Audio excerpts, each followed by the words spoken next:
So as we already know, Skip Bayless is not on FS1 anymore. In fact, the show is officially canceled. And some of us are wondering if Skip Bayless is ever going to be on TV again. He's going to be part of a debate show. Is there going to be some type of opportunity available for Skip Bayless, or is he just going to ride off into the sunset? Now, I want to talk about what Nick Wright had to say about Skip Bayless, because it might have been shocking to some people that he paid homage to his colleague, how he talked about how Skip Bayless was a huge voice in the entertainment sports industry, and that is a fact. I didn't like his takes, but the shock value was there. The audience responded. They talked about Skip Bayless. He was living rent-free in fans' heads. Even if you didn't like him, he was being talked about. We can all acknowledge that Skip Bayless's takes were just really bad at times, but the shock value was always there. I felt like the last year or two, the shock value died out. I remember the Kawhi Leonard situation where he would call him number 2.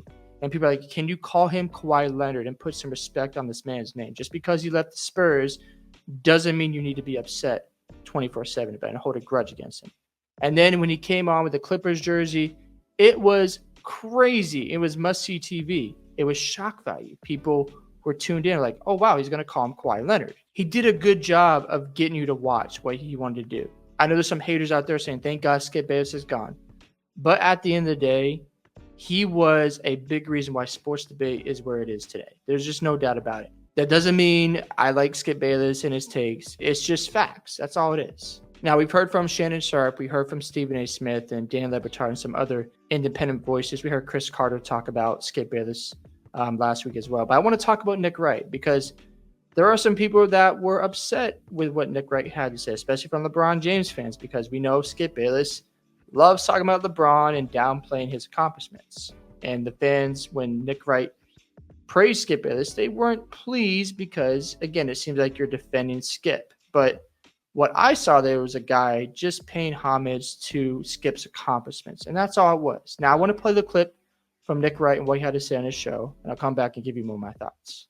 First, I want to talk about Skip, because I sent out this tweet right after Skip announced that it was his final show. And I wrote a truly legendary run. Very few people in any industry can say they helped create and define an entire genre. Skip did that. Salute and good luck in whatever he does moving forward. And this was met, not surprisingly, with a lot of, anger or angst from a lot of folks, mostly LeBron James fans or supporters, saying, how can you say this? How can you feel this way? And so I want to explain that, and then I want to talk about Skip. So the reason I say that and feel that way is because I don't actually care that I think Skip was dead wrong for a decade about LeBron. I don't. That's not like, people are entitled to their own sports opinions. I don't think his was phony. I don't think he was pretending. I think, and I've said this before, and I think people wondered if I was only saying it because we were colleagues, but we're not colleagues anymore. And Serbia wins and Serbia advances, by the way. That I think Skip could pass a lie detector test on those takes. I think he truly believed it. I think they were bad takes. I think he was wrong about it. But as on the things that actually mattered, in my opinion, when race and sports crossed over and there were real discussions about real things, I felt Skip was consistently on the right side of things. Now, I understand he and Shannon got sideways at the end, and there was, famous blow-ups, and there were moments that really, really rubbed people the wrong way about how their interactions went. And I know some people ascribed some of that to malice or to there being a real racial component there.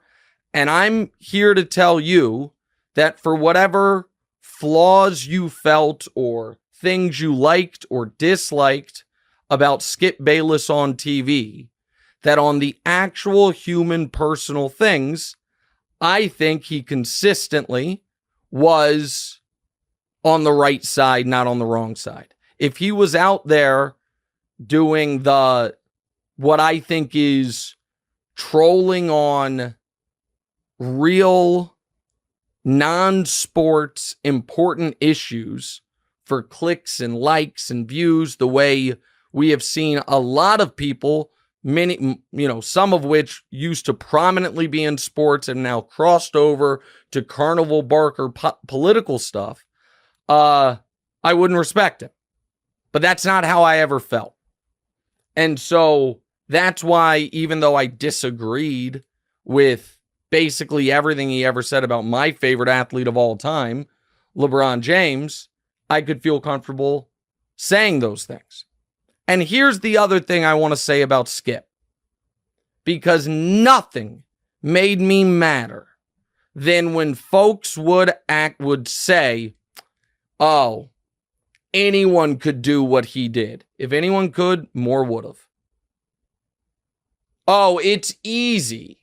I'm telling you right now, that man was on television every day for the better part of 20 years, one of the absolute most important or noteworthy voices in sports, was paid accordingly. And I'm here to tell you, if that were easy, everyone would do it. And this dismissal of what he did over a career because folks didn't like the way he did it or the opinions he had, I think is ludicrous.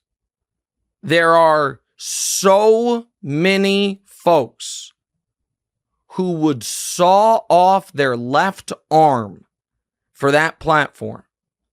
And if it was as simple as, oh, I'm just going to say this guy who's awesome stinks and that guy who stinks is awesome, and that's the path to riches and success and fame, then a lot of people would do it. Okay? And so it is not the style that I try to emulate. It is not what I think I do best. And I'm not even here to make a moral judgment on whether it's good or bad or indifferent.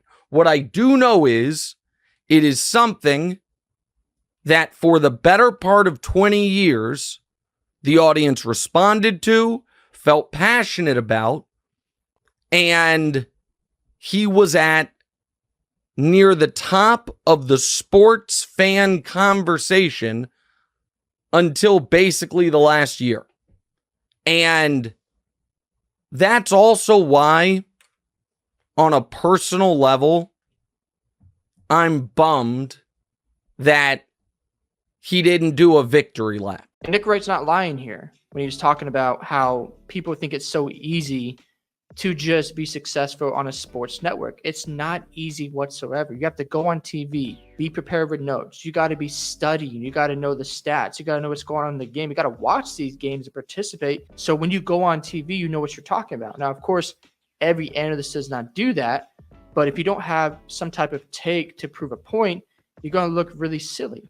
Because if somebody's going to disagree with you, you got to have points ready to rebuttal it. You also got to be ready to debate on live TV. That's not something easy to do, especially if they're coming at you with these supposed facts. You're not ready to respond to it immediately. And Skip Bayless had an obsession with sports. He put his career above his wife. That's crazy to me. This man would get up at 2 a.m. in the morning to go work out. Who does these kind of things? So to say that, oh, I can do what Skip Bayless does. Really? You can get up at 2 a.m. and go work out? You could be in bed by 7, 8 o'clock at night and be up at that hour and then get ready for work? Now, were his takes really good? Absolutely not. The Tim Tebow stuff, the Kawhi Leonard situation, of course, constantly hating on LeBron James and not being objective. It was just one thing after another. But let's not act like Skip Bayless did not work hard for his career. The man constantly was on the grind 24/7. I don't remember him ever taking many breaks out there. And then I love what Nick Wright had to say about you're entitled to your own sports opinion. I think that gets lost today because, yes, there are people who don't know what they're talking about, and I get all that. But remember, this is Skip's opinion, even if it doesn't make sense. I know I'm coming to the defense of Skip. I just want to communicate this message of it might not make sense, but he's allowed to share what's on his mind.